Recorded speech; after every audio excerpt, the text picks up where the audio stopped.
జగన్ సైన్యం ఇప్పుడు రంగంలోకి దిగబోతున్నారా?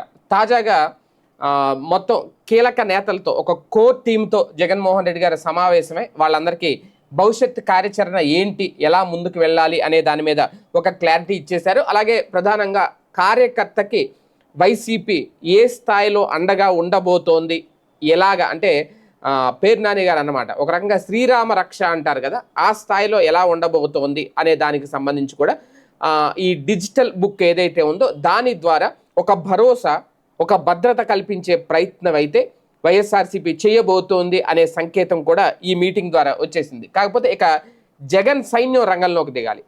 ప్రభుత్వం మీద, ప్రభుత్వం చేస్తున్న లోపాల మీద ప్రజలకి ఎలాంటి న్యాయం చేస్తోంది, ఎన్నికలకు ముందు ఇచ్చిన హామీలను ఎంతవరకు నెరవేర్చింది, ఇంకా ఎంతవరకు పెండింగ్లో పెట్టింది, ఏమి నెరవేర్చలేదు, న్యాయం చేస్తోందా, అన్యాయం చేస్తోందా ప్రజలకి, ఇవన్నీ ప్రజలకి తెలియచేసే ప్రయత్నంలో ఇప్పుడు జగన్ సైన్యం ఇక నుంచి రంగంలోకి దిగబోతున్నారు.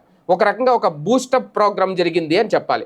ఇందులో ఒక భారీ నిర్ణయాలు, కీలక నిర్ణయాలు ఏమన్నా తీసేసుకున్నారా అంటే, ఎన్నికల విషయంలో క్లారిటీ ఇచ్చారు. స్థానిక ఎన్నికలు వచ్చినా, ఏ ఎన్నికలు వచ్చినా మేము సిద్ధంగా ఉన్నాం, మేము రెడీగా ఉన్నాం అనేది. ఎక్కడ బాయ్కట్ చేసే ఆలోచన కానీ ఏమీ లేదు. పోరాడితే పోయేది ఏముంది అనే ఉద్దేశంతోనే ముందుకెళ్తున్నారు. అయితే కార్యకర్తలు, నాయకులు, వీళ్ళ కోర్ టీం ఏదైతే ఉందో వీళ్ళందరూ కూడా అలాగే ముందుకు వెళ్ళాలి.